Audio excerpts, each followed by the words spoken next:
For Tuesday, May 27th, 2025. Bonnie, will you call the roll? Stephanie Bellino, Here. Larry Kabine, Here. Dan Choi, Here. Jackie Ford, Here. Willard Hook, Here. Paul Redlinski, Here. and Molly Ansari is absent. Thank you. Welcome, all of you, to this meeting. We're pleased to see such a good turnout, and I'm sure that you'll enjoy seeing how the sausage is made. In any case, the next item on the agenda is the Pledge of Allegiance. It'll be led by Paul Redlinski. The flag is right back there. I pledge allegiance to the flag of the United States of America and to the republic for which it stands, one nation, under God, indivisible, with liberty and justice for all. Thank you. There is an attendance sheet when you came in if you do wish to register your attendance. And in addition, if you wish to address the board later at the public comment session, there are sheets that you should fill out and give to Bonnie, who will get them to me. With that in mind, item 2 on the agenda is approval of minutes. We have the regular session of May 12. Oh, I forgot to ask, did you get any questions, Bonnie? And anybody have any corrections at this time? Thank you. So the regular session, May 12, the executive session, May 12, and we'll probably have to just do those two and then break out the retreats as well. With no corrections, do we have a motion to approve? So moved. Second. Dan Choi, Aye. Jackie Ford, Aye. Willard Hook, Aye. Paul Redlinski, Aye. Stephanie Bellino, Aye. Larry Kabine, Aye. Items 3 and 4, the board retreat of May 16, 2025, and the executive session in that meeting, also May 16. Any correction or addition to those minutes? Any at this time? Motion to approve. So moved. Second. Jackie Ford, Abstain? Willard Hook, Aye. Paul Redlinski, Aye. Stephanie Bellino, Aye. Dan Choi, Aye. Larry Kabine, Aye. Thank you. Item 3, recognition awards, presentations, and public hearings. Number 1 is the tradition of excellence with GHS students. Girls track is mentioned. I'm sure that you might have a word to say, and Tom will as well. I do. Welcome Mr. Rogers to share with us tonight about some more awesome Geneva High School students who've accomplished some pretty great things. So we'll have the board make their way around the table here while Mr. Rogers brags about you, and then most of you guys who we're recognizing tonight have probably been recognized before, so you know exactly what to do. Just come up and start with Mr. Choi and make your way over there after Mr. Rogers invites you up.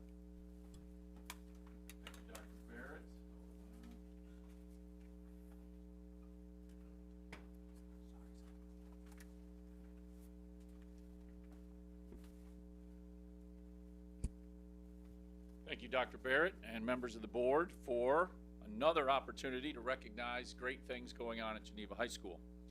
We're going to start tonight, and actually, as I look around the room, I'll offer up a disclaimer. Final exams start on Thursday, and our track athletes that we're about to recognize were out of school, Thursday, most of the day, and Friday. So I suspect that several of these track athletes are probably home studying, but we have a couple that are here tonight, and we will certainly go ahead and recognize all of the athletes who qualified for the IHSA Girls State Track Meet this past weekend at Eastern Illinois University. So when people log on to watch the presentation, they'll be able to see their name and hear their name mentioned.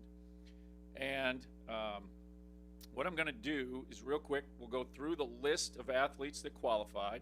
As Dr. Barrett said, when your name is called, if you'd start on the far left side with Mr. Choi and then work your way over to the wall here in front of the Geneva 304 banner.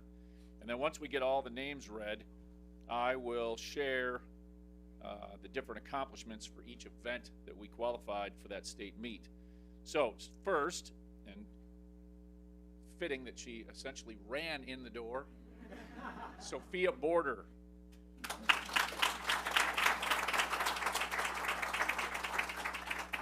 Sophia qualified in the 3,200 meter run and the 1,600 meter run, and I'll talk about her accomplishments here in just a minute. Alyssa Flott qualified in the 4x100 relay, the 4x200 relay, and the 4x400 relay. Alyssa Golden was a member of the 4x200 relay. Bridget Hecker was a member of all three relays, 4x100, 4x200, and 4x400. Harper Kobeman is with us tonight.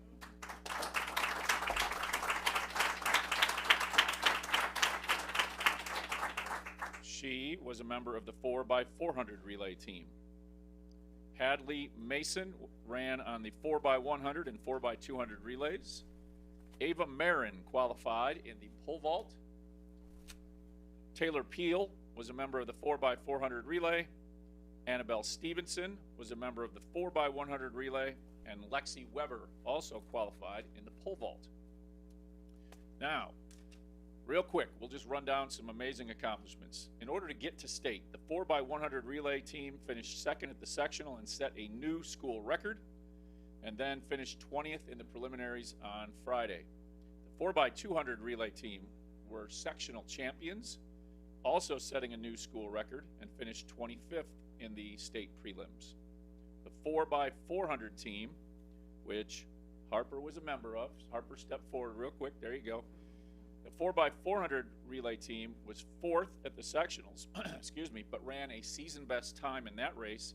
And then on Friday in the prelims, while finishing 28th, they ran another season best time. So doing your best when the chips are down is all you can ask for. In pole vault, Ava Marin was third at the sectional. Lexi Weber was fourth at the sectional. And those two young ladies tied for 30th in the state on Friday. In the 1,600 meter run, Sophia was second at the sectional and then qualified for the finals with a PR, if I'm not mistaken, right, in the qualifying heat, and then qualified for the finals and took 11th in the state on Saturday in the finals of the 1,600 meter run. Congratulations, Sophia. And then finally, Sophia was also second at the sectional meet, which qualified her for state. And then in the, if I were in that race, I would be very grateful for the fact that they only run the 3,200 meter once at the state meet. They don't make them run it twice. And again, Sophia ran a PR and finished 12th in the 3,200 meter run. Congratulations again.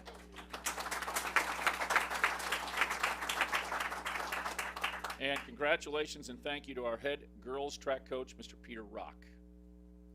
And now, girls, thank you. Mr. Baker, you want to take a quick picture? Parents, if you'd like to take a picture, please feel free. Now's the time.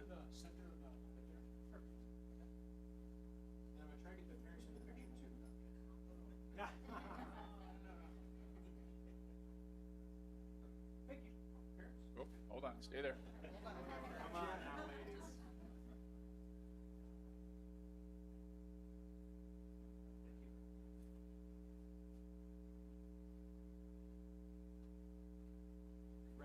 Thanks, girls.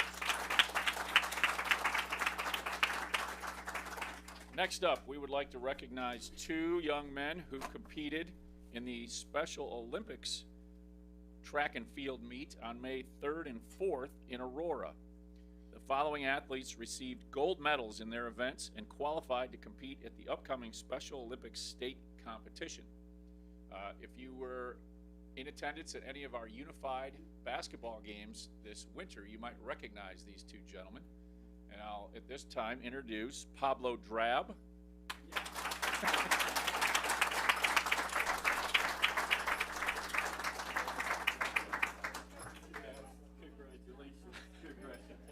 Pablo has been in attendance at board meetings in the past, and he does not disappoint with his enthusiasm. Thanks for being here, Pablo. So, Pablo is here tonight because he took first place in that track and field meet in Aurora in the standing long jump. Congratulations, Pablo.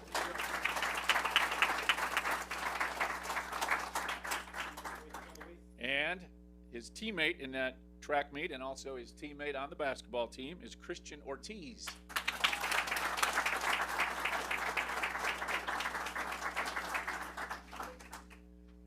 Christian took first place at that track meet in the softball throw. And Christian, I have to ask, what are you wearing tonight? Karate. Yeah. So what I admire about these guys and many of these other Special Olympics athletes is they are just a jack of all trades. They participate in lots of things. They excel in lots of things. And while Mrs. Swanson, our unified basketball coach at Geneva High School, was overseeing their program in the wintertime, I want to give credit to the Mid-Valley Co-op. They were responsible for getting the boys entered and coaching them at the track meet. So thank you to our partners at Mid-Valley for helping these boys excel. Congratulations, guys.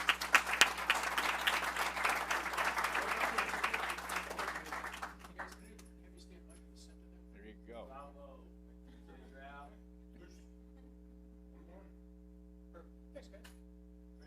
Parents, stay right there, Pablo. There's more pictures. More pictures. Mrs. Drab, would you like a picture or are you good? All good? Okay. That's right. Thank you, boys. Appreciate it.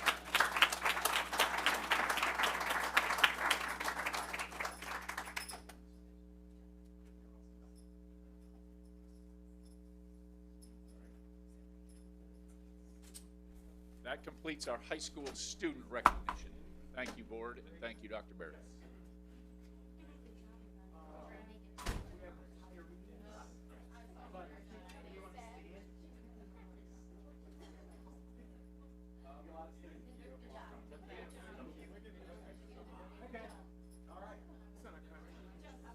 Let me talk here.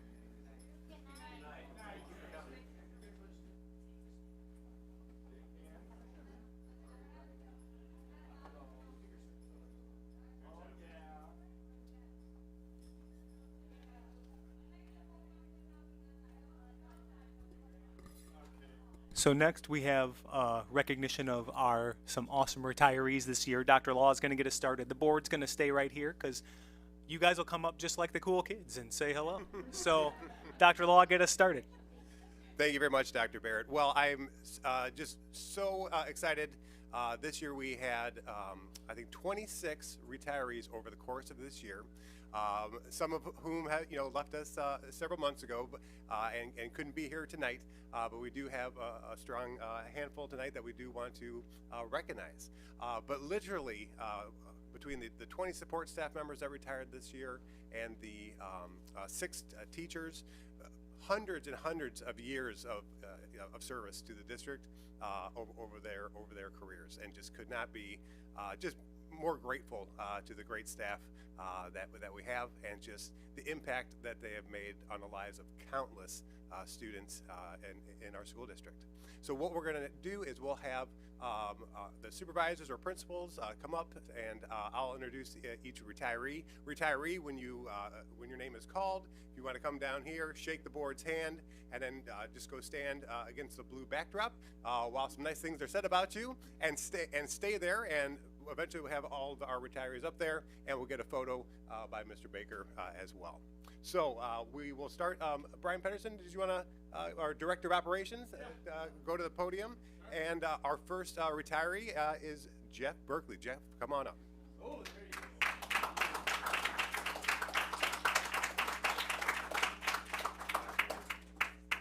So Jeff Berkeley has 10 years of service currently. Brian, you're real tall, so you got to get that. I'm just gonna pull it out of here. So again, Jeff Berkeley, we have he started out at Fabian Elementary School. He was one of our custodians. Recently, well, I shouldn't say recently, but a few years ago, he did transition to equipment repairs and a substitute custodian, and then into his final role prior to his retirement, he is now our warehouse manager. Can't say enough good things about Jeff. He has kind of been a rock here in central office. He is appreciated, I think, quite a bit more than even he is aware of, and he's just always there when we need him. So thank you, Jeff, so much, and I wish you the best in your retirement.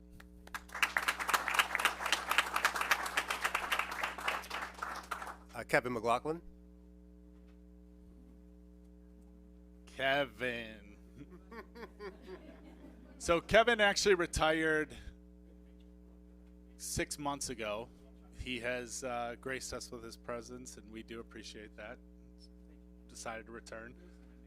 Kevin is retiring with 11 years of service, and he actually started out as a custodian at Fabian Elementary School. I believe transitioned to a supervisor. You were a custodial coordinator, and then ended his career here as a maintenance lead. He was one of our staples in our maintenance department. Again, he helped train a numerous amount of our employees here in maintenance. And Kevin, we appreciate you and wish you all the best. Thank you.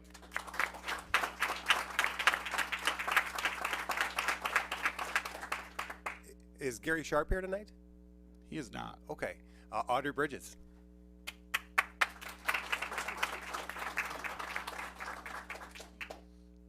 Audrey has 25 years of service, which, God bless Audrey. Congratulations on that. That is phenomenal. I think it's actually easier to name the schools that Audrey has not worked at. But that being said, I think, Audrey, you've started out here as a teacher's assistant at Harrison.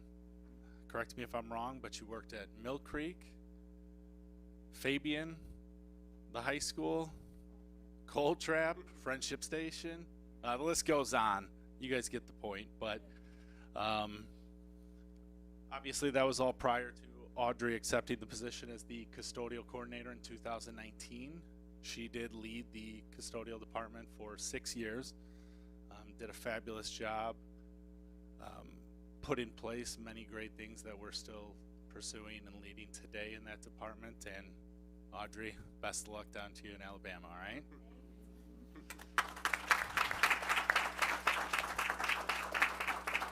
And then we are missing Gary Sharp, but I feel something should be said in Gary's presence. Gary had 18 years of service, so he is, I'm sure he's over at the high school working away or something like that. But Gary's best known as the first down guy. He, yes, so you know. Yes, he is. So very well known for that. Yep, that is Gary Sharp. So I'm sure you guys have seen him, but Gary's an avid football fan, loves the Geneva Vikings, and I wish Gary was here, but we all wish him the best of luck. And just an ending comment, this group of 4 employees, 64 years of total service. So congratulations, guys. Thank you.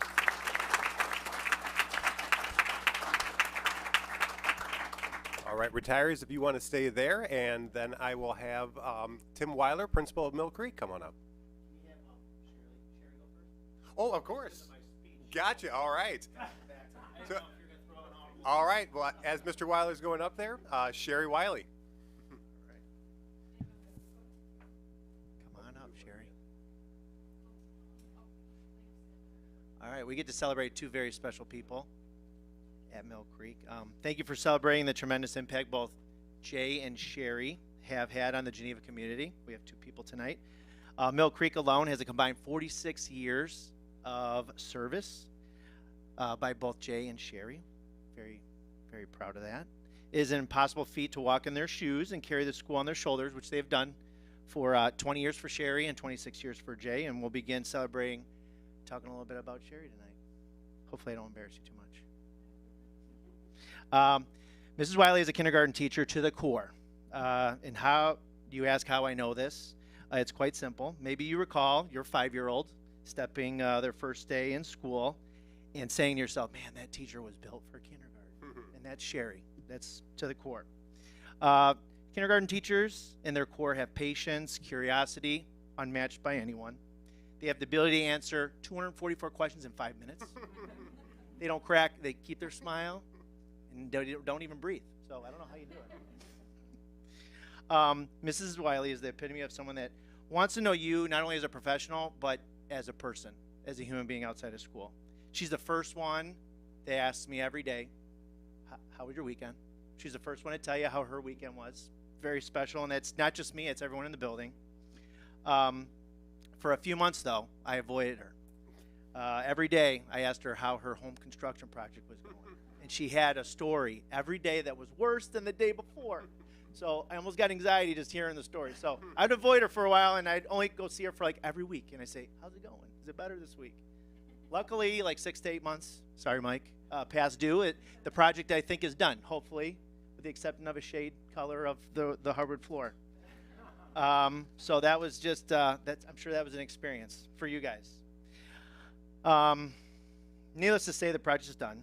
I told her about needing to write a book one day because she's an awesome storyteller. She's got all the details. She's got a keen sense of the world around her. And her family and her dogs are her prized possessions. She gets to spend time with her children as they grow their family. To this day, they have some awesome news to share with everyone. And it's perfect timing as she's creating a new chapter of her life. She will have time to enjoy the lake house up north more frequently. And most importantly, as promised, she will substitute teach for Mill Creek next year. It was awesome.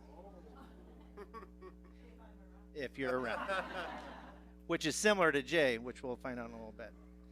The things I will miss most about Sherry are her beloved technology skills. Awesome. Second to none. Her ability to master the special schedule, which just happened a week ago, I think, for this year. It's awesome.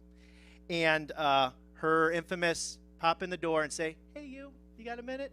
When we know a minute's more like 30 minutes. So needless to say, those are the things I'm really going to miss. So I hope you stop by and say, hey, you. I will truly miss Sherry for her warm greetings, fabulous summer book reading recommendations. But now the kids can always find her as the one house to go trick-or-treating because she's got the best candy in the Mill Creek neighborhood.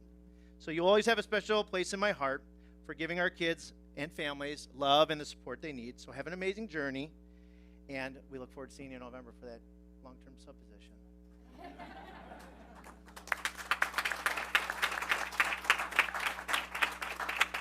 All right. Also from Mill Creek, Jay Pritchard. Jay, come on up, Jay.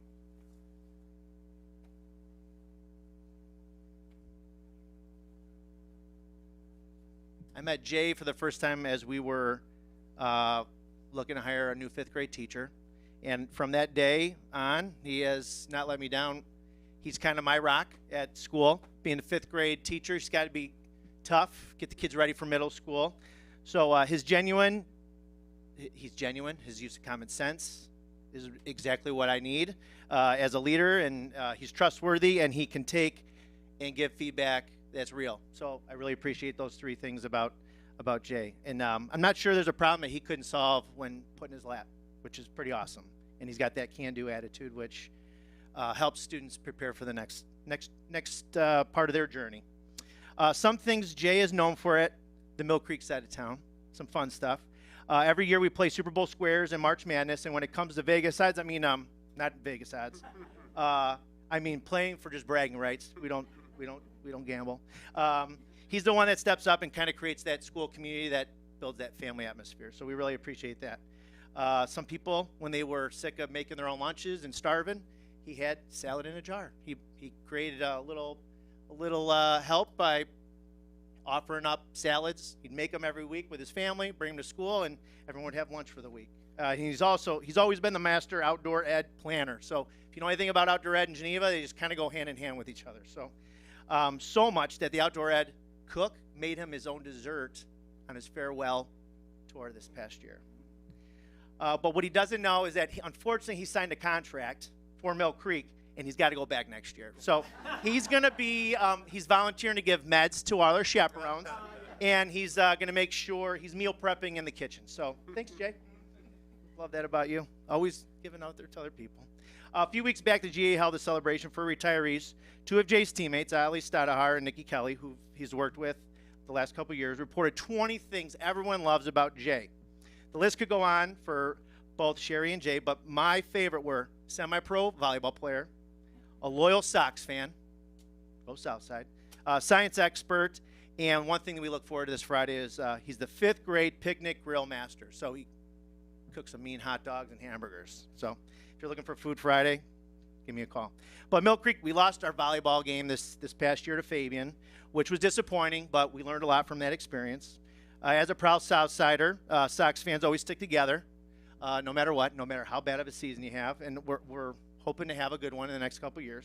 But bringing science to life is just a gift that he has, as well as just being having the building blocks around us. For over 2.5 decades, Jay has been a constant source of wisdom, patience, and inspiration. Generations of fifth graders have passed through his classroom, and each one has left a little bit better, a little wiser, and a lot more loved because of Jay. So we wish you nothing but joy, peace, and adventure. And oh yes, I heard Jay is also signing up to substitute teach next year. So thank you. But please join us in congratulating Jay for 26 awesome years at Mill Creek. Thank you. And Dr. Julie Dye from Williamsburg. And she will be speaking about Tracy McDuffie. Tracy, if you want to come on up. Absolutely. We're here to celebrate Tracy McDuffie from Williamsburg. Tracy came to Geneva when we were still Coltrap Elementary 20 years ago in the fall of 2005. She started out as a second grade teacher in the old Coltrap building and then made the shift to fourth grade in 2010, 2 years after we became Williamsburg, and moved into our current building on Williamsburg Avenue. If asked to give a list of adjectives to describe Tracy, I would say kind, gracious, polite, thoughtful, honest, a genuinely nice person. Perfect person for a neighbor. I've never known Tracy to gossip or say an unkind word about anyone. She displays genuine care and concern for her students. She's always willing to go the extra mile to support their needs and their learning needs. She's also a team player. She's quick to join in and help. She's never seeking the spotlight for herself among her colleagues, but she's always there in the mix, supporting, helping, contributing. She does more than her fair share in a team environment. Tracy is reliable, a trait that's important in a school. If she says she'll do something, she does, and she can be trusted to follow through. She's detail-oriented, she's organized, she's prepared, and she is always on time, even though she has the longest drive of anyone in our building, coming from Huntley every day. Tracy tends to be the quiet listener in the room in large group settings, noticing things others might miss. And her tendency is to speak up more in a one-to-one or small group setting than large groups, except when the crowd happens to be a classroom of students. She speaks up just fine then. But as much as Tracy might prefer to avoid the spotlight, and this is probably killing her right now, she is seen and appreciated, and she will be missed. There is a tradition held by teachers who retire from the Williamsburg staff. Each year, on the first day of school, our Williamsburg retirees like to gather somewhere for a leisurely brunch to reminisce and laugh together as they share memories of school years past. And then they like to raise a glass and take a group photo of their relaxed, smiling selves, which they delight in texting to us at Williamsburg, knowing full well that we are having the exact opposite experience as we hit the ground running on that first day of school. Tracy, I'm looking forward to seeing your smiling face in that photo this August. Thank you for spending the past 20 years with the Williamsburg team. I'm not looking at her, so I will not cry.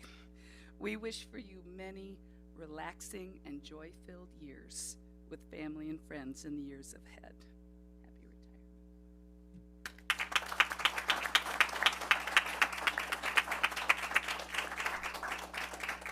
We'll call Principal Tom Rogers, Geneva High School, to the podium. And speaking of our last retiree that's here today, Karen Kosak.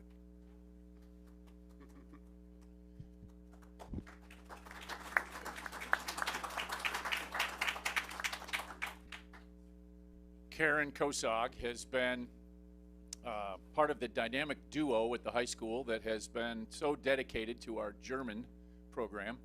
And as most people in the room know, there have been some difficult conversations around our German program. But I want to make it very, very clear that those difficult conversations have absolutely nothing to do with the quality of that program. And Karen is as I said, part of the dynamic duo that has made the German program feel like a family to all of those students over the years. And what has been especially appreciated about Karen is she's been extremely flexible throughout her career and time here at Geneva High School.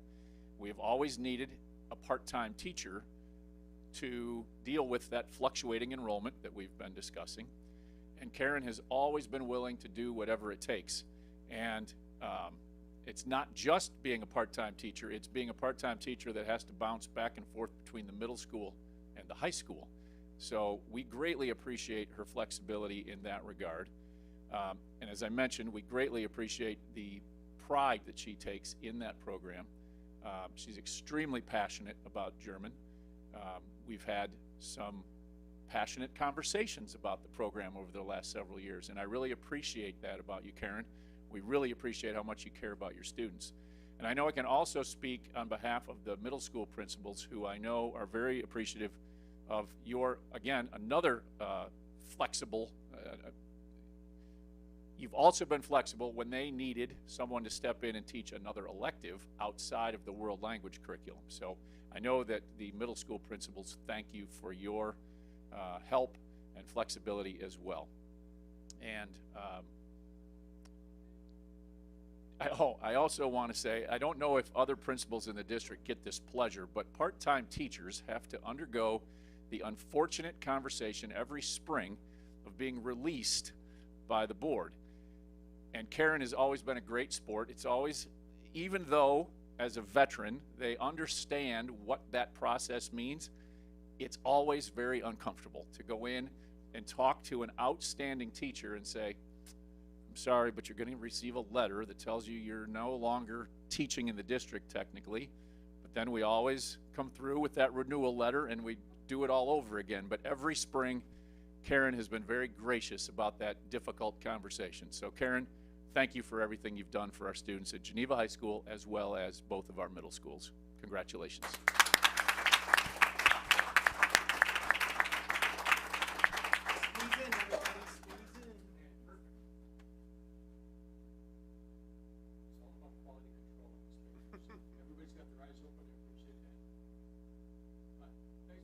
All right, is there anybody in the audience that wants to get a photo or no? May I just say one more thing? Of course. I feel very fortunate to have at least a small connection to everyone standing up here tonight, starting with our 3 facilities employees. They have been an integral part of the success at Geneva Community High School. Each in their own way, they have helped us and always been willing to just pitch in any way that was needed. So thank you to the 3 of you. We really appreciate you.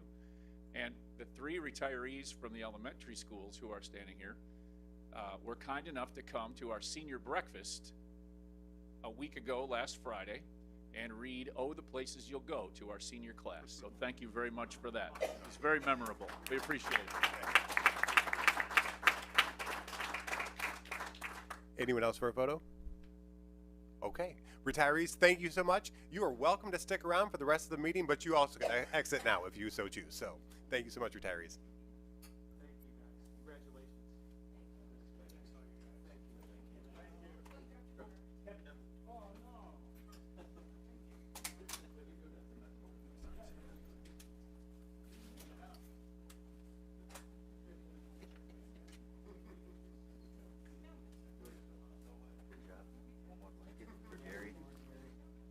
I didn't know he was the first time. He could use it. I didn't know he was the first town guy. I didn't realize that. I didn't realize it either. That's great.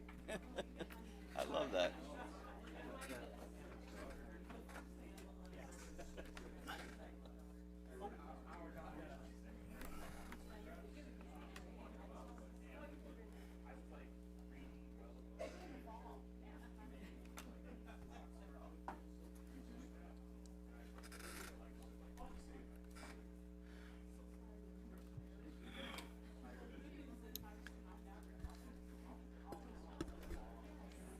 While Todd's getting ready, if I could just follow up, I would echo some of Mr. Rogers' statements and just share.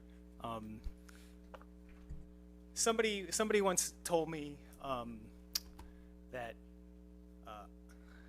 cohorts of kids are kind of like a vintage of wine, so that that age, that group takes on a certain flavor or a certain sense, and the same thing is true, I think, of cohorts of teachers and retirees. And tonight, there's just a lot of like kindness from that group of people. That's a lot of very kind, dedicated people who have never made a fuss and just do what you ask them to do, and that's really awesome to have that group here tonight. Also, just on a personal note, they walked out, but two Mill Creek friends, Jay and Sherry, that means there's only one person left now at Mill Creek from when I started as principal there, and so that's how quick those things change and happen. But so pretty awesome night. Sorry, Todd. Okay, thank you, Dr. Barrett, for revealing your age. This is our preliminary education fund presentation. It's probably one of the roughest forms that you'll see our financials in, mostly because we still have 2 months of the fiscal year to complete our 17% of our budget that's not represented for the best numbers that we can get. But it is part of our process to come before the board and make a presentation of some prior history of the fund, where we believe we'll finish the year, and what the next year will look like for the budget. So just a little bit about our revenue. The largest funds that we've received are from equal assessed valuation or our local taxes. Again, we would expect an increase in the value of the properties in the community and the funding levels that would support this budget.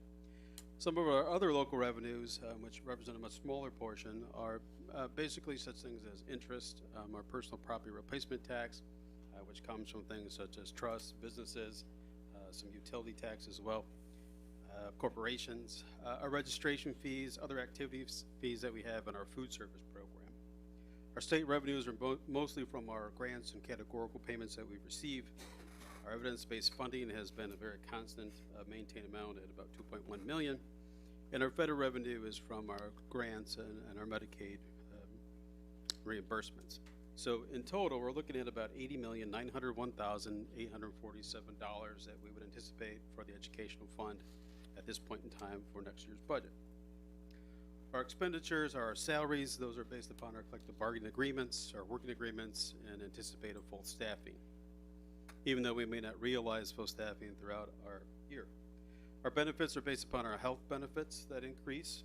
Those are things such as our health, dental, life, vision, our pension contributions that we make specifically to the teacher retirement system. Our purchase services are estimates on support agreements. Those are areas that we have that we rely on outside agencies or expertise to help us through the year. Our supplies and materials are items that we need through our daily activities, such as supplies for our offices and other type of equipment. Is very contingent upon the consumer price index or inflation. Our capital includes our capital equipment costs. That's anything $3,000 or more. Our other expenses are our dues, fees, and our contingencies, and we do build a contingency reserve into this budget for emergencies. And our non-capital equipment is our replacement and new equipment, which is less than the $3,000 threshold. So at this point in time, I'm estimating $81,025,301, or a slight deficit for revenue to expenditures. And these are our current financial assumptions. So just a little bit about some of the history of that. So I've given the board a 5-year revenue. 21 through 22 is the actual numbers. We totaled a little over $74 million for the year. For 22-23, our actuals were a little over $75 million. Our 23-24 actuals were $80 million. And our 24-25, we're projecting to come in at about $79.7 million. For 25-26, we're looking at about $80,901 and $80,901,847 as part of our estimation. I've also done some averages just to show you what that 5-year trend would look like. This budget still reflects a lot of our COVID costs that were in there as we return to normal. So a little bit about some of the concerns that we should have when we talk about our revenue. Some of the things that affect us are the economy, both federal and state. They also look at some of the things that we would have to make adjustments in, such as changes in the law or other needs that we would have for the district.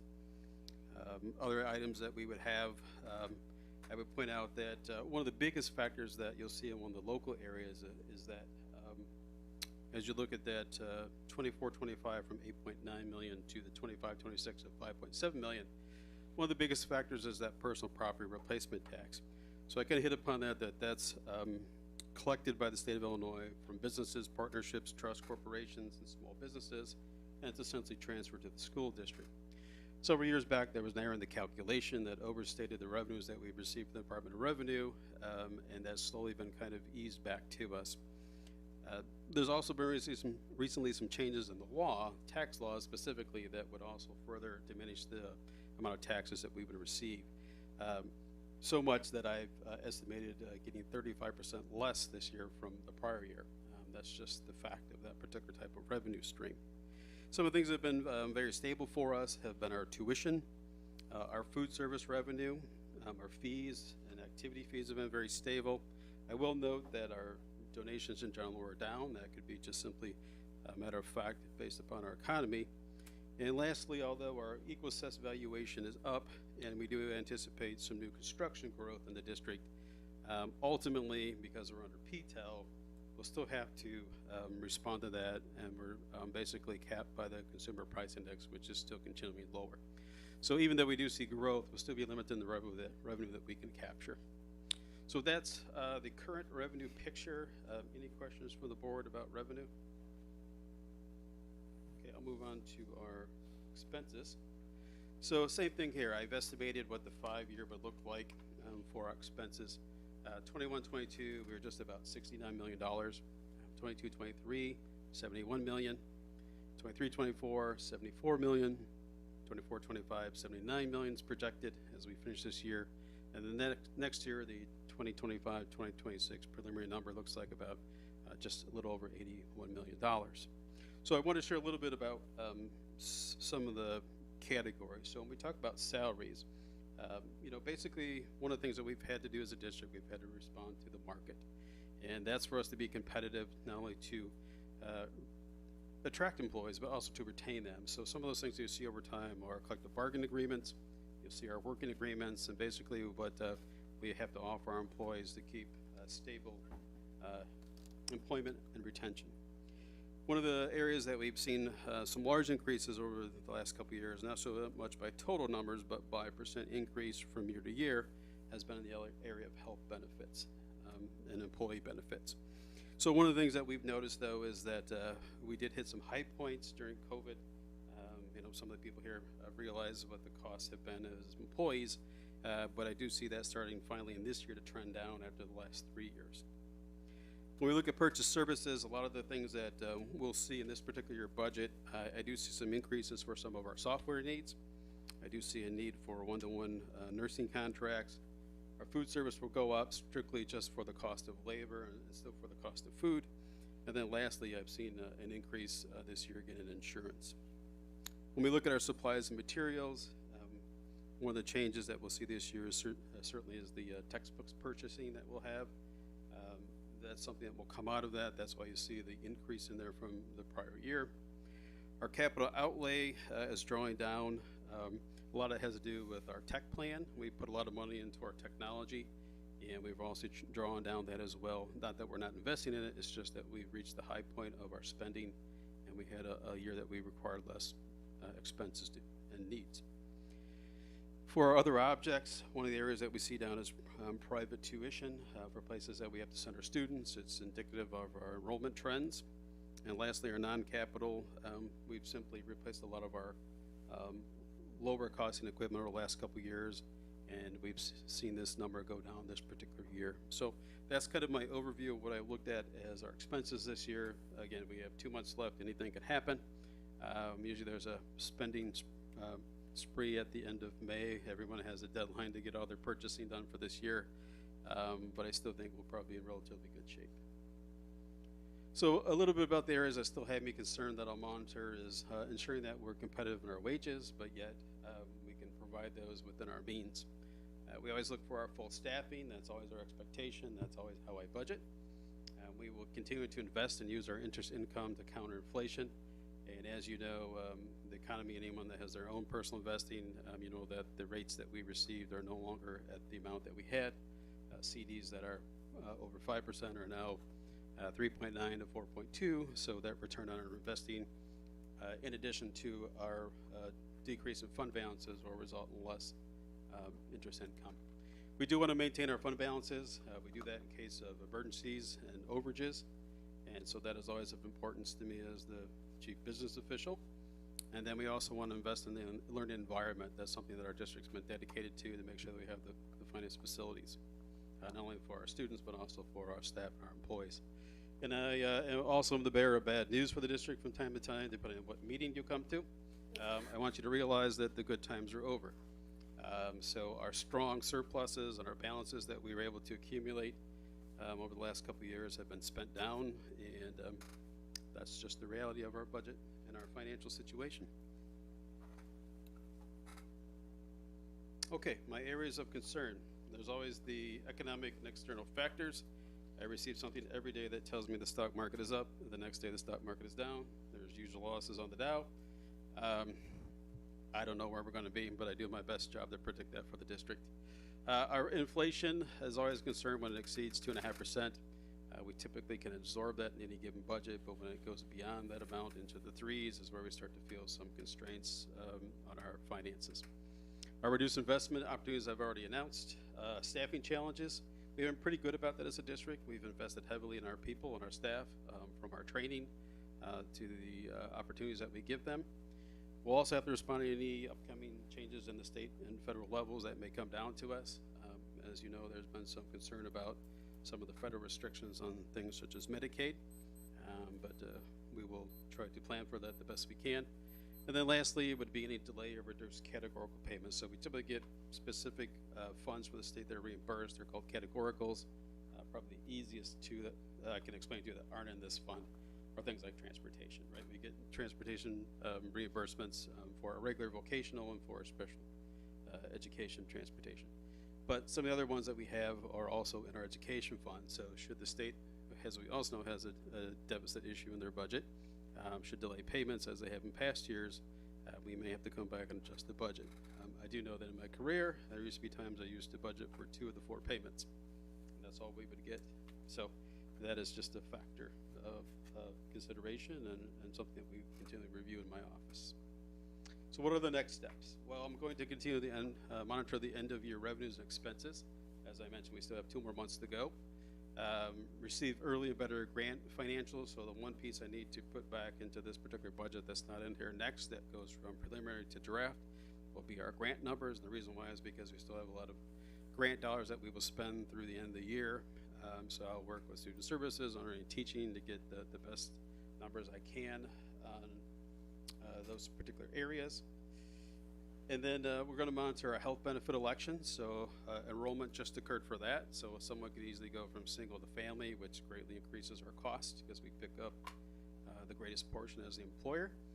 So I'll review those with Dr. Law's department and Human Resources and see if there's any changes or modifications that we need to make. And between now and when school starts, we always look at enrollment. And enrollment typically is a factor that may require another teacher at one or other schools, and we'll have to put that into the budget. I also will have to estimate transfer amounts for you for any needs that we have. In the past, those always have been things such as technology or capital projects. I'll review our revenue sources to make sure that they're trending correctly. I'll report back to you any concerns I have in the next budget between now and then, and I'll just monitor our spending. All right, so overall, the education fund's preliminary budget is estimated revenues of $80,901,847. Expenses at $81,025,301, or a current negative balance of $123,454. It's not bad, but it's still a negative number. All right, are there questions from the Board of Education? Anyone? Okay, then I did a fantastic job. You did a Or at least the fantastic numbers job. look good enough for now. But thank you. You can always reach out to me if you have any other questions. But like I said, there's still a lot of work to be done. Our goal is to bring you a budget a month earlier than last year, so we can get that in and record it on our books. So I appreciate everyone's assistance. Thank you, Todd. I appreciate the clarity you bring to this presentation. Thank you. The next item is public comments. I have 3 requests for comment. Bonnie, have you received any others? Okay. Travis Wren? You should use the microphone so you're on TV. Hi, my name is Travis Rain. I've lived in Geneva my whole life, and I graduated from Geneva High School. Could you get a little closer, Yeah, sorry, bud. Thanks. Okay. I've lived in Geneva my whole life, and I graduated from Geneva High School in 2016. I would like to speak on behalf of the German program from the perspective of a student. I first heard about this potential decision to close the program last night, and I think me showing up on one day's notice to a board meeting that I would never have thought I would ever want to come to should speak volumes to how much the program can mean to me, and I know all my peers.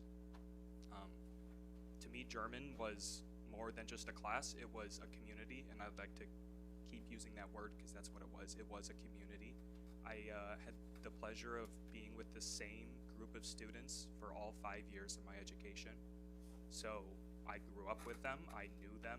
They were my friends. We went to Germany together. I had incredible experiences with them, and I would love to see them all again. I know, and I read an article in the Kane County Chronicle that part of the reason that it potentially might be closed is low enrollment. But I would also like to say that the small nature of the German program was a large strength of it, in my opinion.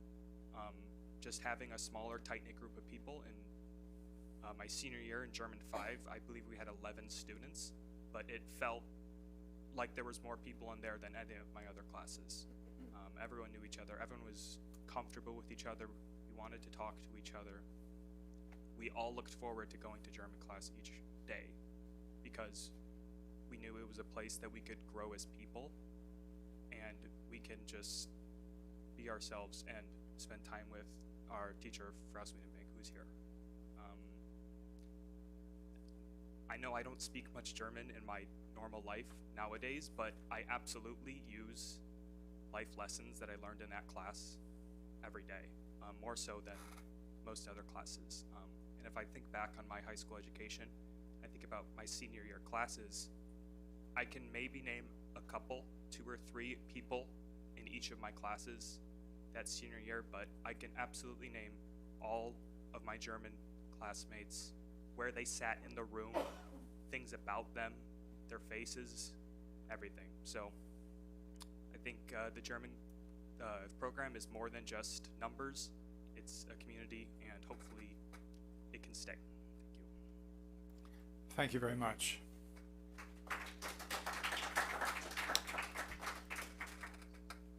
Emily, and I apologize, Moskian? Moshano. Not even close.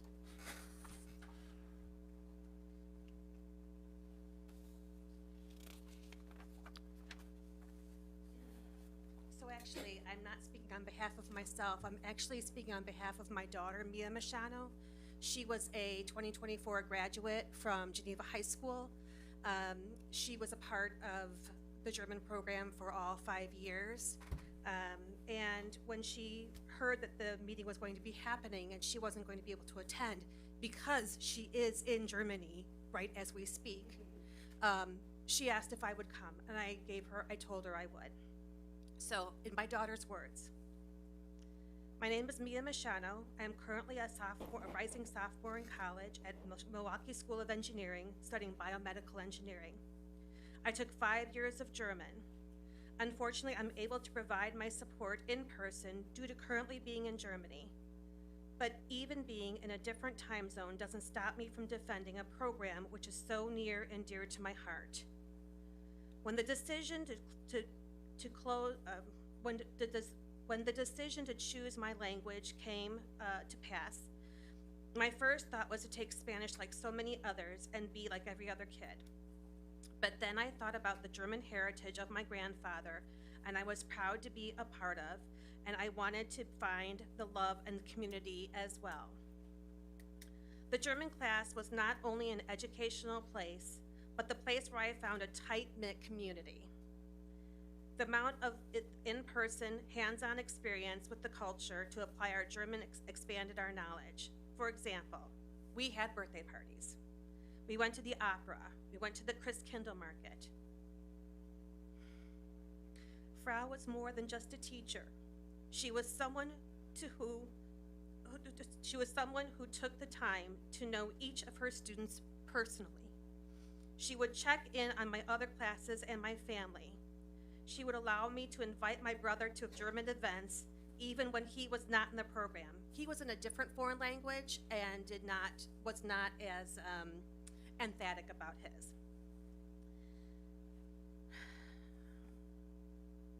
Sorry, I lost my place. I cannot think about what my high school experience would have been like without this class. Towards my senior year, more people began to worry about college and what other classes to take. But I didn't want to give up on the class, even for an AP credit, because these kids were more than friends. They were family. By the end of my senior year, I knew each on a first-name basis and everything they wanted to do in the future, their family, and so much more. German has given me the opportunity to consider doing a study abroad program in which my college offers in Germany. They have a biomedical program there in Lübeck, Germany, and was touring it now. She'll be studying there in her junior year. And one of the many reasons is due to the strong base of German, which I was taught back in high school. I hope you'd find it in your hearts to keep this program, not for me, but for others who are wanting to be a part of something bigger. And I would just say this. I'm a public school teacher. I understand budgets. I get it. I have been a public school teacher for over 30 years. I understand numbers, and I understand strong or difficult decisions that need to be made. But I also understand that education is about children. And when you have kids who are like this young man right here, and my daughter, and I know so many others, who think about this as a community. It's not just a class, it's a community, who find their place. My daughter would not be studying abroad if it weren't for German. I don't think she would have ever found that place. She would not have found that courage, but she did. And it was because of the program that you have here. So I request that you think about more than just numbers, that you really think about kids and what they need. And I know it's not always an easy decision. So thank you very much. Thank you. Thank you. Well, I know I can pronounce the next one right. Frau Lisa Meister.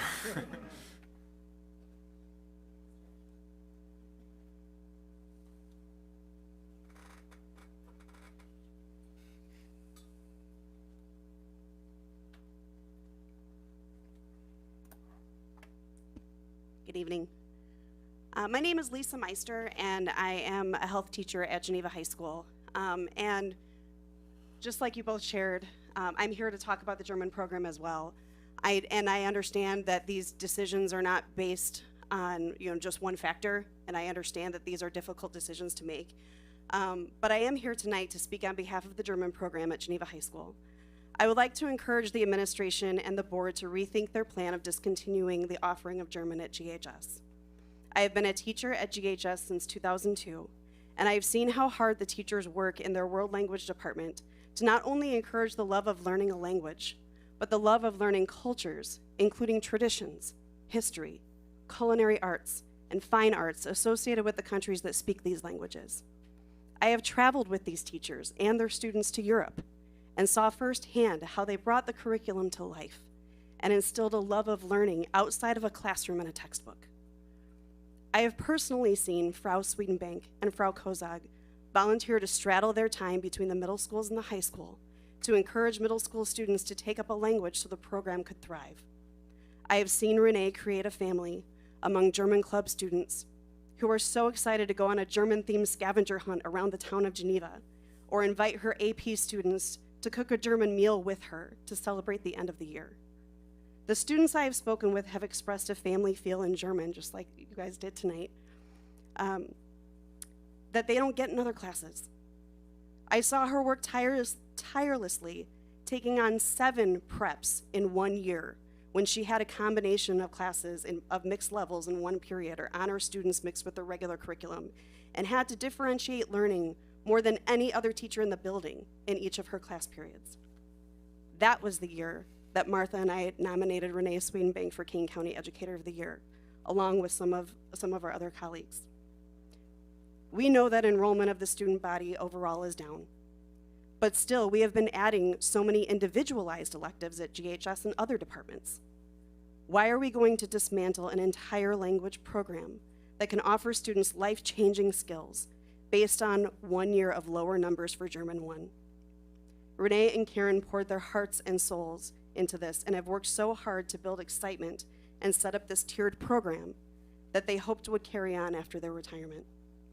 We have plenty of qualified German teacher applicants who want to help them continue the legacy after they are done teaching.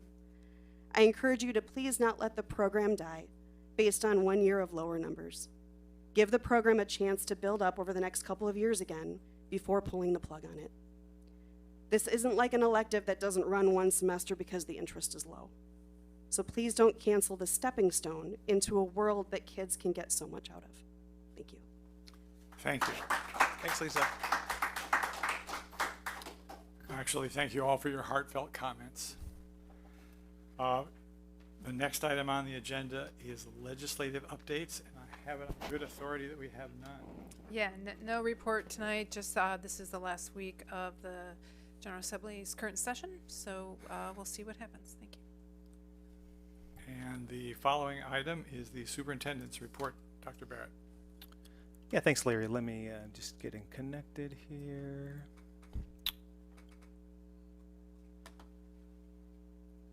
Okay. Let's hope this works. All right. Thanks, everybody, for the opportunity to share tonight. Just talk about a little bit of end-of-the-year activities, and then do a little reflection on some of what we've accomplished this year, and then certainly have some important conversation about the German topic that we've been planning for, and have heard some great comments about today. So first, just kind of want to start with, it is the end of the year, and lots and lots of great things are happening across the district, right? We've got all sorts of award ceremonies, the scholarship award tonight at the high school. There's celebrations going on that you heard about with the picnics and the gatherings. We've got kids at all our levels. This is one of the cool things about a unit district is all the transitions we have, right? We have kids from GELP to elementary, and from elementary to middle school, middle to high school, and then beyond. Obviously, recognitions with things like our promotion coming up next week and graduation coming up next week that I know all of us sitting at this table are excited for, and just lots of fun activities that I know some of you have gotten to be part of in the last several days. So that's pretty exciting, and it's a fun way to end the year, and I know everybody's going to be real pooped when we make it to the end, because it's a lot going on. I also just want to take a minute to talk about our strategic plan and the progress we've made this year.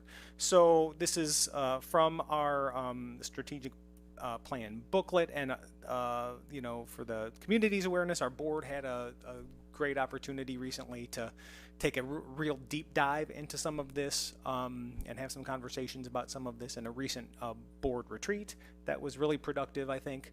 And there'll be, obviously, this is a 5-year plan, as I think everybody knows, so we'll be coming back to talk more about it. And some of these topics we'll have some big conversations about early fall even, right, as we get the school year going. But I just kind of wanted to do kind of a 30,000-foot view, kind of overview of accomplishments in each of the key areas so far. So a lot of work was done in this first goal area, enrollment and staffing.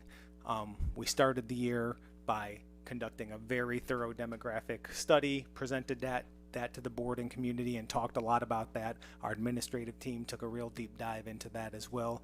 And also then just recently had the opportunity to complete a capacity analysis, looking at the capacity of each of our buildings, and then starting to look at how our demographic study and our demographic trends align and or don't align with our capacity analysis. So there's going to be a lot of good conversation to continue on that front, and in the fall we will share, I think, some valuable information with the community on that front.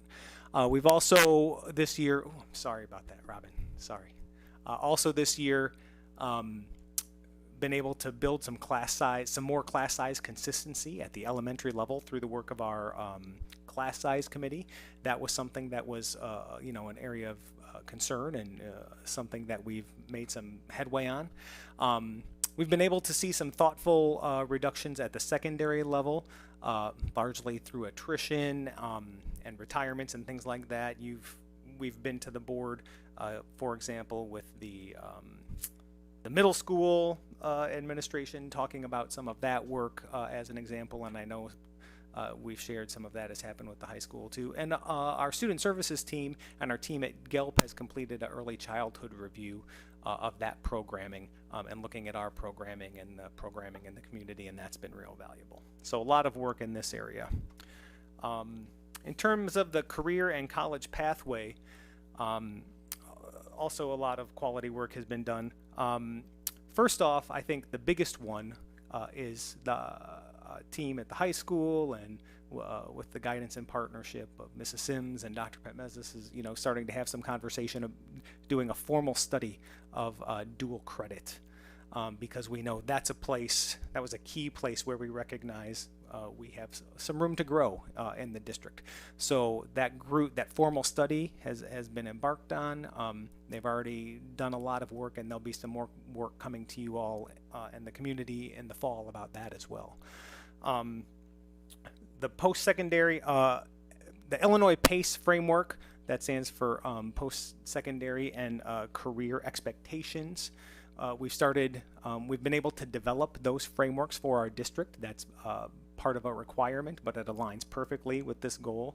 And we've also embarked on the work of developing some formal college and career pathways, which we're required to do by the state. We're starting in the area of teaching, because we already have some strong classes there, and then looking to expand into more formal pathways pathway opportunities we can have for kids. A lot of that is in partnership with the Fox Valley Career Center, which I know you've heard me share a lot of information about over the year. And then in addition, we're in the early stages of some more formal programmatic investigation in terms of, are there other high leverage career pathway programs that could theoretically be offered at school or at Geneva High School that there's some interest in. So I know there's some conversation going on about some of those. Then when we get into the area of cultural competencies, remember one of our first goals in that area was just to form a committee to start looking at that. You've heard Mr. Petmezis, he shared some about that recently when he was here with the A&E teachers. So that committee has been formed. They started with a little demographic review and looking at what are the demographics of our district, and how could that be insightful to us when we're thinking about cultural competencies here in our district. And remember, when we're talking about cultural competencies, we're talking about recognizing that this is a big world outside of the walls of Geneva, and making sure everyone is prepared to go out and go into it.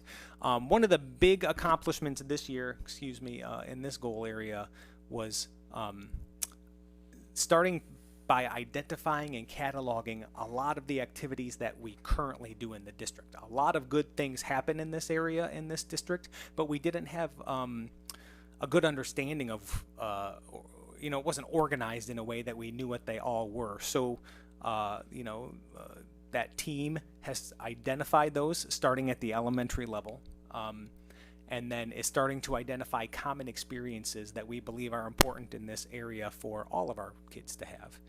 And then we're also looking at expanding into some community partnerships to help us develop some of these cultural competencies. So, a lot of good work happening there. Excuse me. And then in terms of our community engagement goal, I think we've done done a nice job here as well. You know, certainly from my seat, I really have tried to be visible and have responsive communication, be out and connect with people as much as possible. In terms of some of the specific goals embedded in this strategic plan area, one of the things we've made some headway on is streamlining some of our electronic communication, and trying to be more consistent across the schools and across the levels with, say, how we use email. Sandy Riley, our communications coordinator, has helped drive us on some of that, as well as our use of the district calendar. We're trying to get better at using that. You know, some of the feedback you might recall that we got from some community members, you know, who don't have kids in the school was that, boy, it's very hard to figure out what's going on and how can I be part of activities. And so we've tried to make some headway on the district calendar, and we have some room to go there. And of course, that new logo has made its way out there, and we think that's pretty cool. So I think a lot of quality work has been done when you think this is a 5-year plan, and this is what we've been able to accomplish in the first year. So any questions on that or comments? Or no? Good? Okay. Great. So then, you know, into our German conversation. So, to recap, I know we had some speakers here who shared with us about it.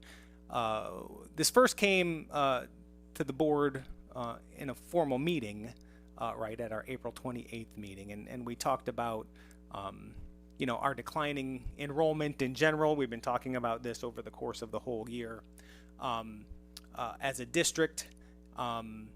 And then, you know, kind of our big goal from the administrative perspective of recognizing exactly what some of our students have said, that this is a multi-year commitment. When you start this program, we want to be able to commit to kids who start this program that they can see that program through.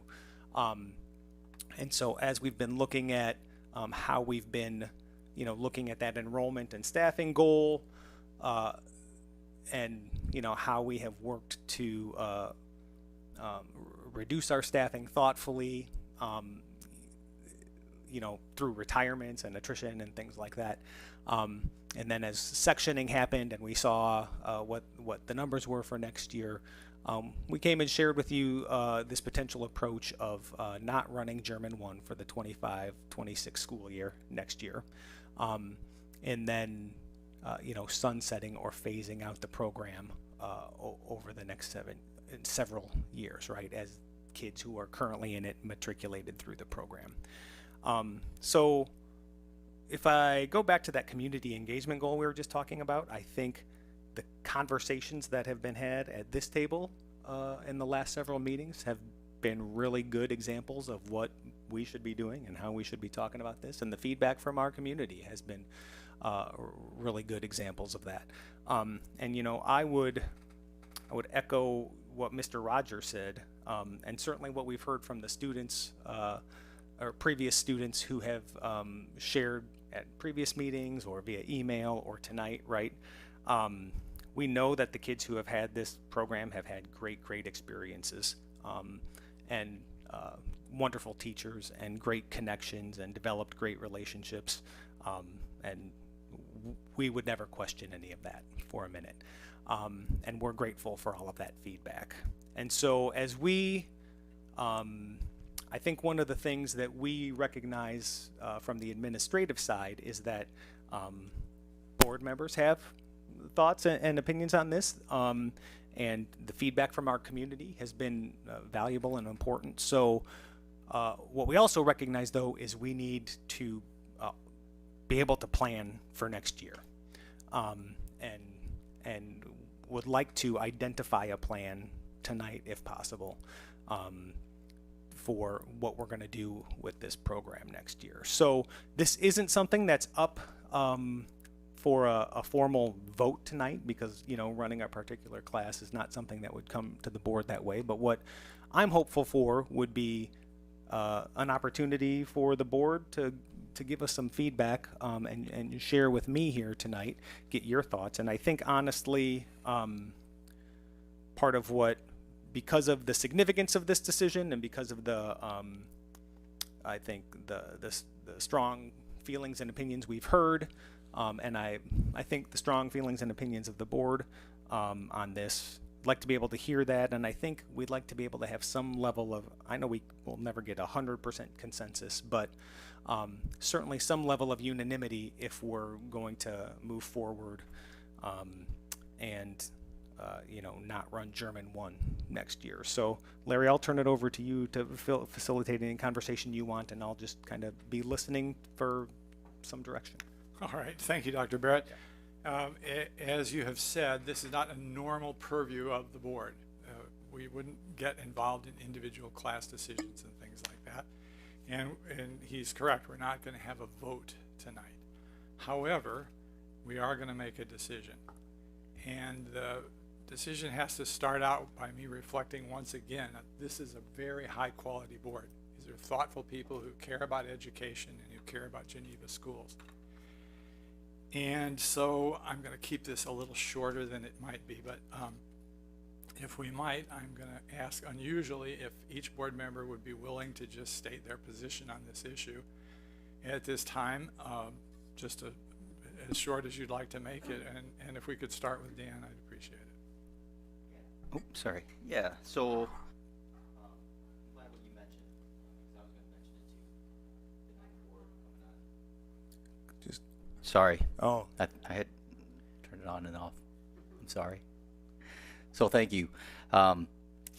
Been on the board for 6 or 7 years, and I think a number have been maybe longer.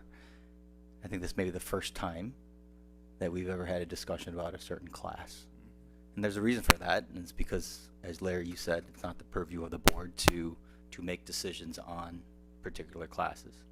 I know that every year we have classes that are no longer in the course catalog, and it comes to us not in this fashion, but it comes to us in a administrative recommendation that these classes have low enrollment, and we're choosing not to put them in the course catalog.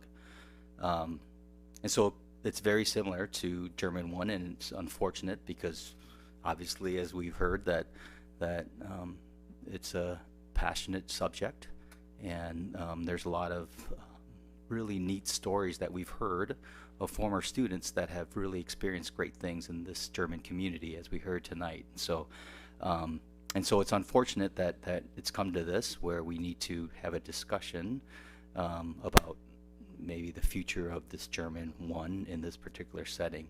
And so I've always felt that I would support, as a board member, standing on the balcony, watching the dance floor, that there's people that are thoughtful in their on this administration and the building leaders that are thoughtful in the way that they've looked at a course. It doesn't have to be German 1, it can be any of the courses that come to us as recommendations for no longer being in the course catalog, and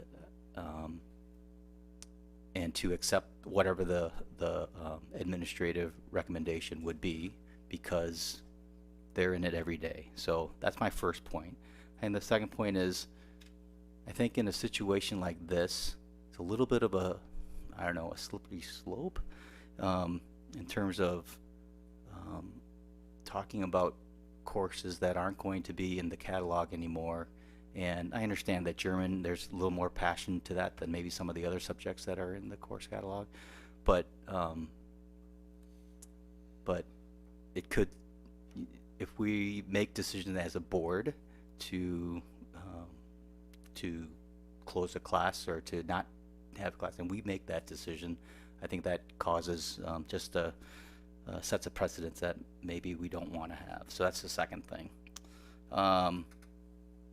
I think there's just, Larry, I think you asked me to keep it short, so I just have one more point.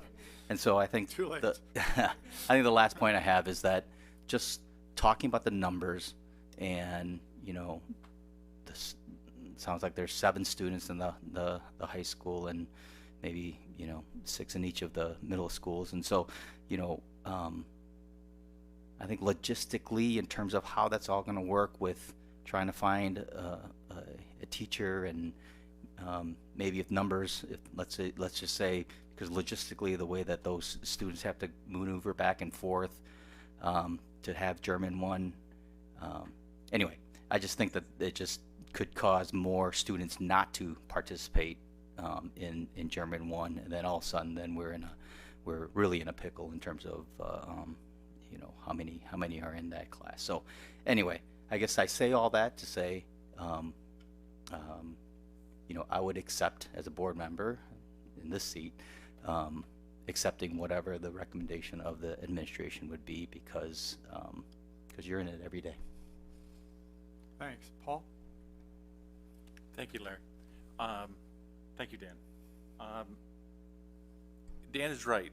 The issue of course selection is not typically the purview of the board. However, the strategic plan is the purview of the board. And we set the strategic plan. And as part of the strategic plan, we have talked about cultural competencies. And foreign language is driving cultural competency. We talk about getting our students out of the Geneva bubble. And when we talk about that, I think there's a tendency to think about just the cultural issues in the United States. But the world is much larger. And being a person who has lived in 3 different continents and knowing and working for a Dutch company for 39 years, I really appreciated the people that spoke multiple languages and could bring me into the conversation, because typically the American schools are not great on teaching foreign languages. So, and in this case, I'm not viewing this as an issue about just course selection or keeping a course. I'm looking at it more as a strategic issue, which is a part of our preview, and I am supporting continuing the German program, because if it's not the German program, it's next going to be the French program, because Spanish is easy for people to pick, and I think, and I know all the issues about the slippery slope, but we're smart enough and we're good enough that we can handle these issues as they come up. And I think the 2 foreign languages that are struggling for getting people to join them need to have some opportunity to promote themselves with the parents of the middle schoolers that are there. So I would support keeping the German program and trying to build the number of students that want to take this in the longer term. Thank you, Paul. Jackie? Yeah, thank you. I fall more in line with Dan when I had thought about this. This is an administration decision. Something that you said earlier, Dr. Barrett, made me think that we've been already talking about at the middle school, looking at retirements and not filling these jobs, and we don't have the numbers right now to justify keeping the class if we're following our own thoughts that the administration has been using, that we have declining enrollment and that's not going to change, and we need to make some tough decisions. I think that we've heard so many great stories about German, and it's painful discussion that we're having, but it also is setting a precedent of having other classes come to us and talk to us about how important it was.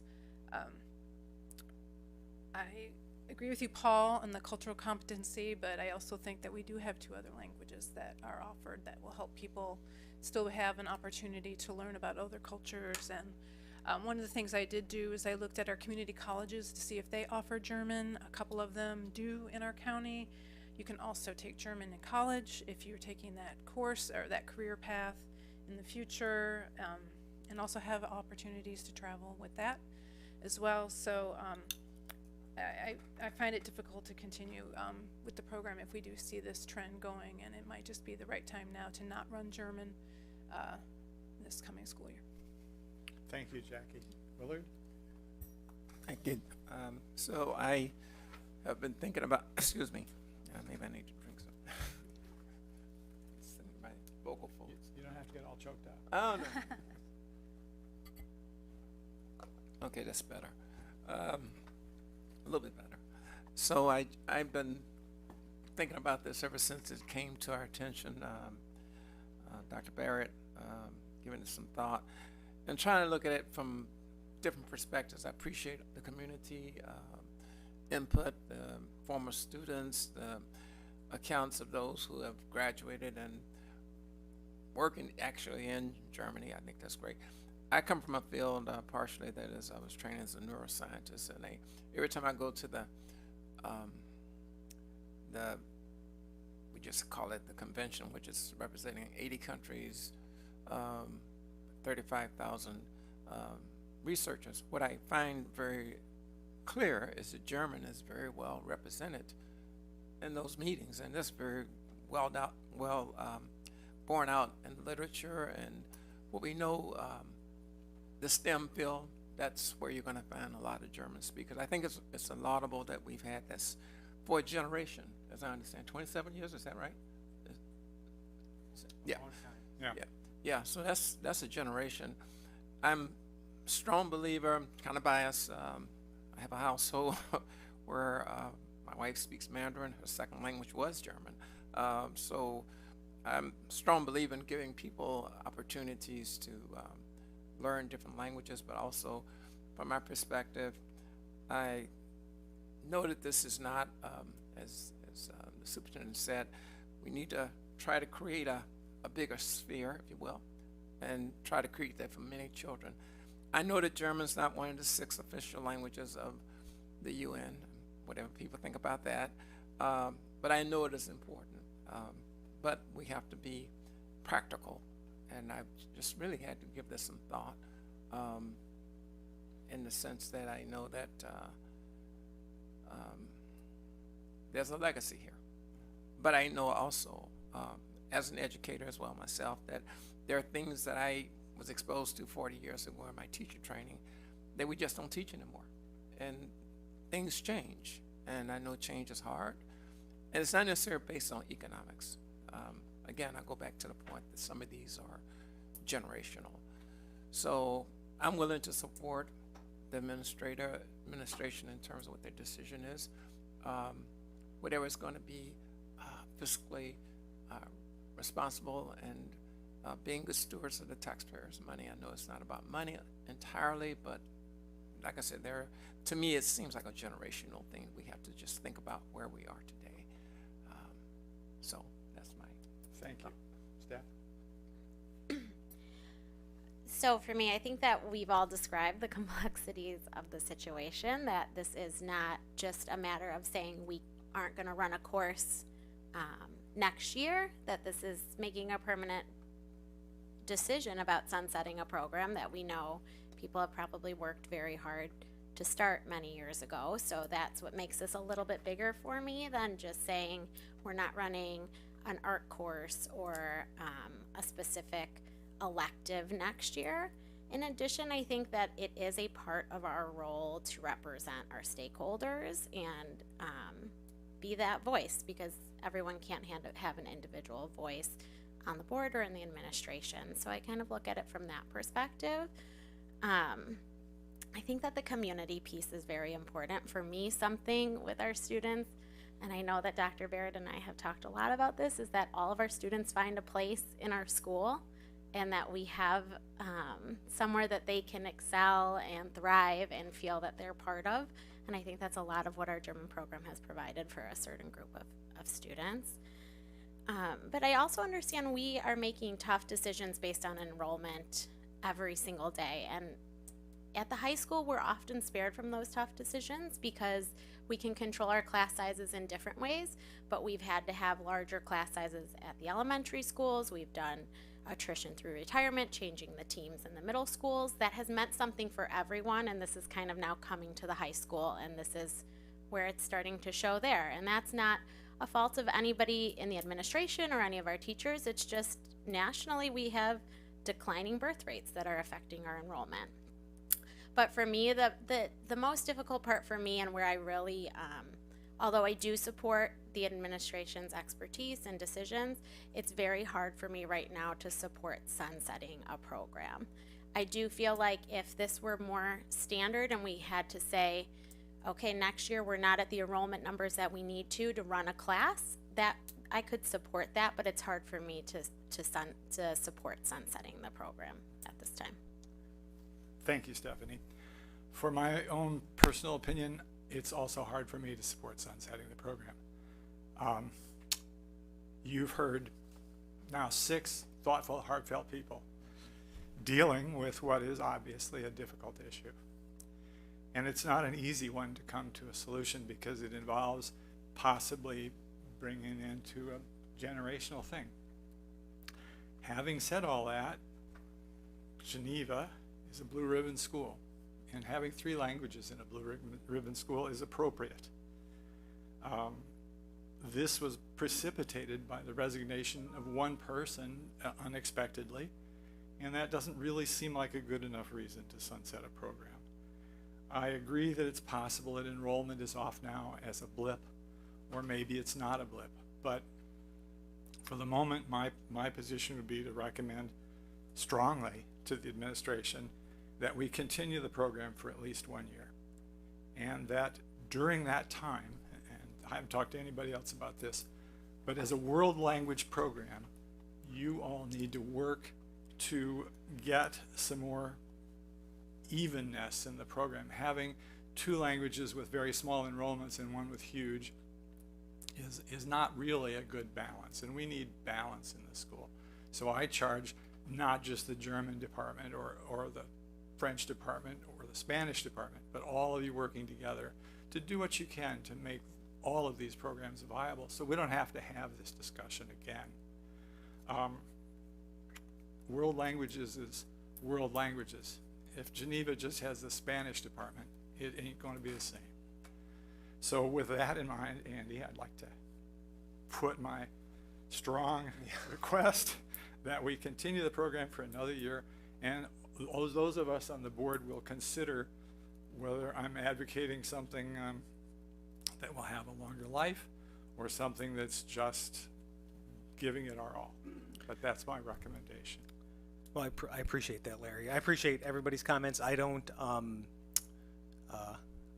candidly, I don't know that a lot of boards could have this kind of thoughtful, collaborative, hard conversation. I think it's great that we've modeled that, and this is what it should be. It can't always just be the recognize the awesome retirees. That's great and super fun, but sometimes we have to have the hard conversations. So I guess here's what I'm hearing. Here's what I'm hearing. I'm hearing, when I started this conversation tonight, I said I think we need to have, because of the feedback we've gotten and the strong opinions from the board, I think we need to have some kind of, or a decent level of unanimity. I don't feel like we have that right now. And so, given that, and Larry's point, which I appreciate very much, Larry, I think what I'm hearing is we run German 1 next year, come back when those sectioning numbers come out, and really be taking a close look at this as we continue to go through all the strategic plan stuff and all the enrollment stuff. I think given the feedback we've gotten and the feelings from the board, seems like that's the step to take, while recognizing this isn't the last time for this hard conversation or other hard conversations that I think we're going to have, as Jackie said, as that enrollment continues to go down. We know that's coming. We've seen those numbers. And so I think if nothing else, we modeled and lived some good conversation here. And so I guess that's what I'm hearing. Thank you. We'll run German 1 next year and take a close look at those numbers when we get to this point next year. Anybody else? Thoughts? Anything? Feedback? Additional feedback from? Okay. Okay, thank you. Last, I just want to I try to end every one of my superintendent reports with just acknowledging some of our awesome folks, and I haven't had a chance to. Shawnette's probably going to be mad her picture's up there without. That's okay. But we have really awesome administrators, dedicated administrators across this district, and we're just really lucky. And I wanna thank them for that great team of administrators who are really kid focused. And trying to make these kinds of hard decisions all day long, and that's real hard, and that weighs on you a lot when you want to be a person who does right by people and doesn't let people down. And it's a hard job, and it's harder every day. And we've spent the year thanking so many of our great employee groups, and I just wanted to have this last meeting of the school year by giving a shout out and thank you to our administrators. That's all I got, Larry. Thanks. Thank you. The next item on the agenda, by the way, you don't have to stay for the whole meeting if you don't want to.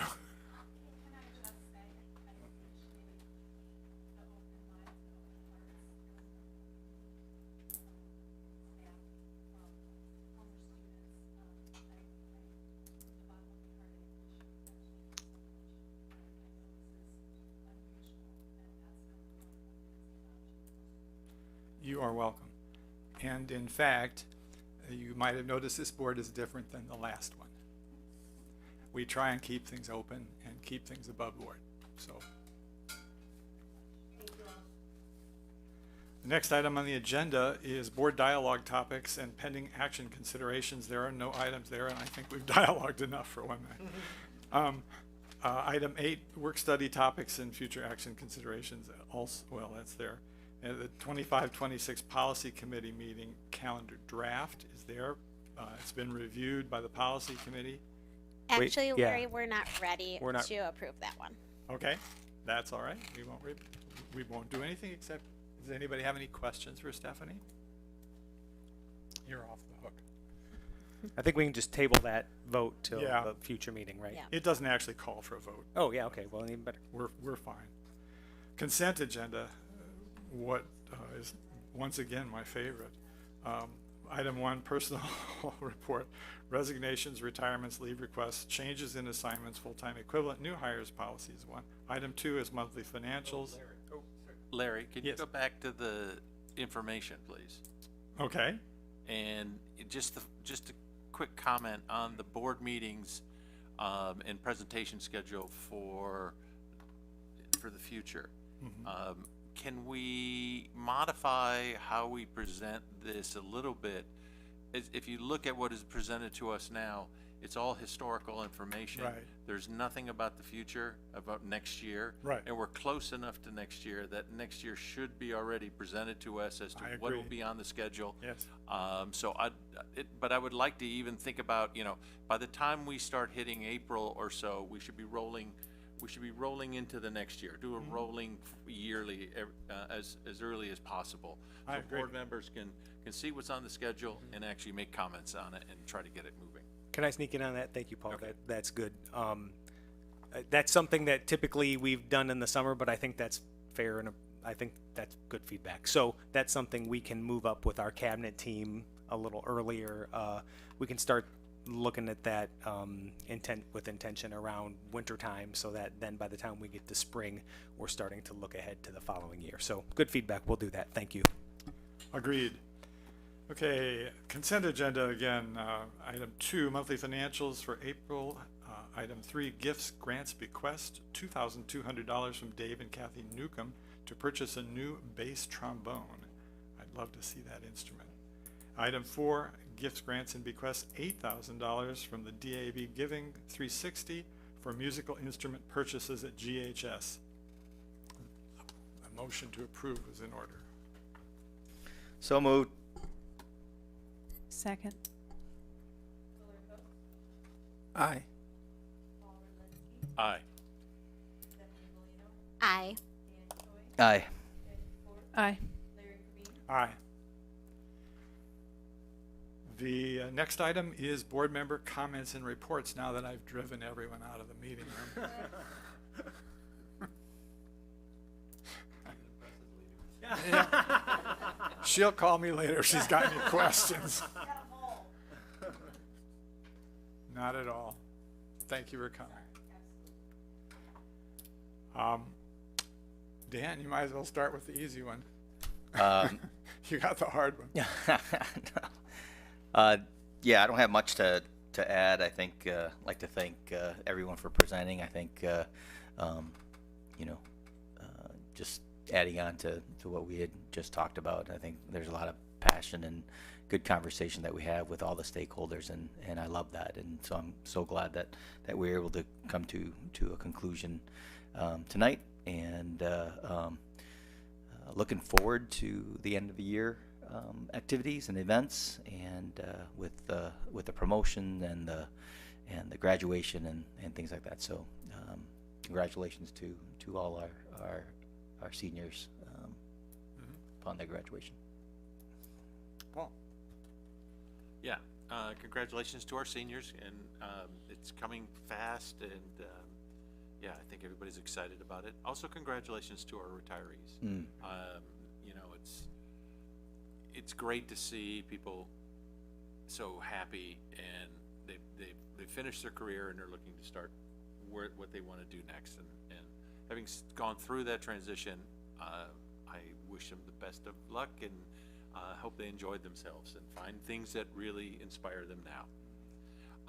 And just finally, I want to say thank you to everybody that did speak up on this foreign language issue. You know, we need to hear from the community on things like this.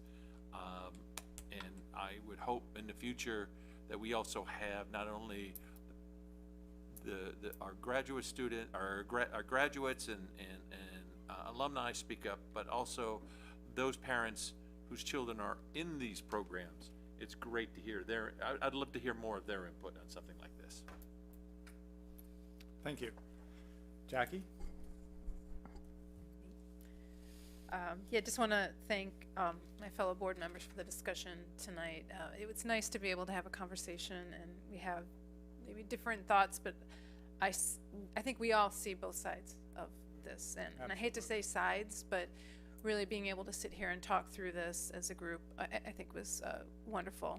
And so thank you to all of you for your thoughts. And I'm pleased with the decision that we're doing this, because clearly we couldn't, we were torn on this issue. So thanks to fellow board members and Dr. Barrett for giving us that opportunity as part of your superintendent report to be able to talk about that tonight.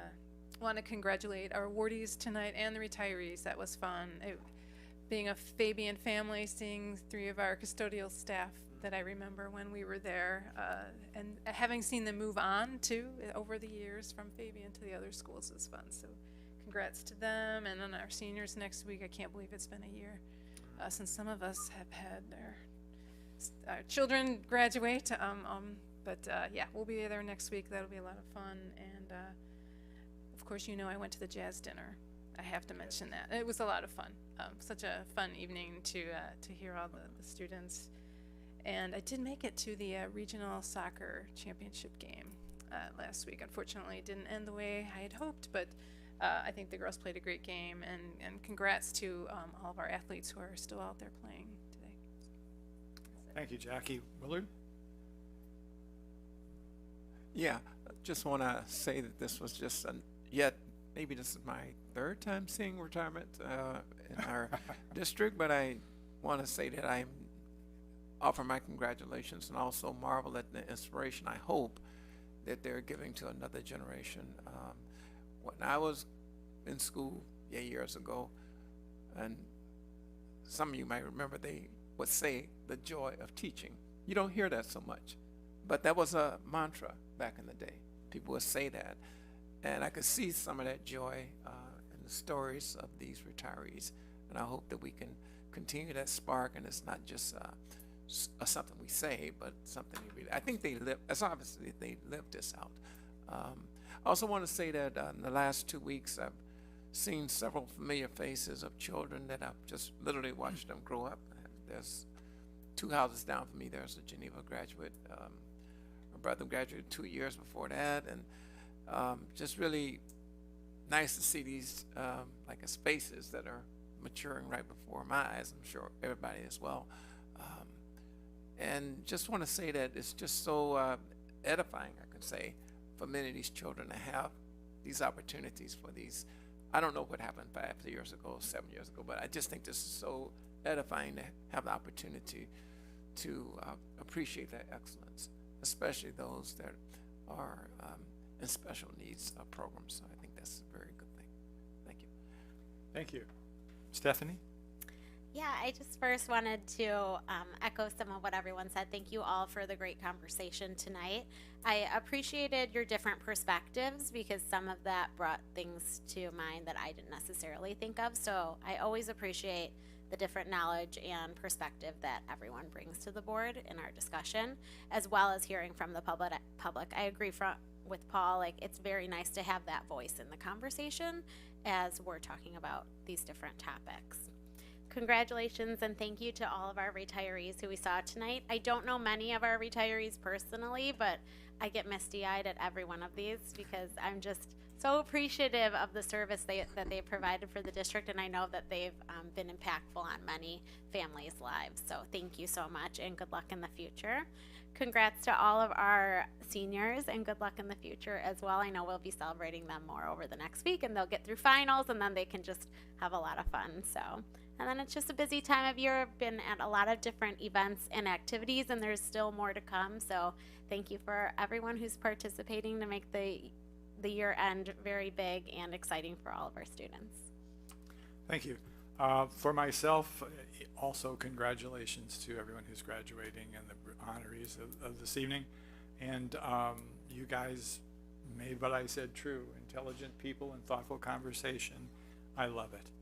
Having said that, I was at the cemetery for Memorial Day and the high school band and orchestra, band and choirs performed several numbers and they did a wonderful job. It was a real moving and patriotic moment, so thanks to them for that. And so that leaves us almost at the end of the meeting. We have to go into executive session to consider matters pertaining to appointment, employment, compensation of a specific individual, and that's all of that I have to read, but we do have to have a motion. So move. Second. Aye. Aye. Aye. Aye. Aye. All right.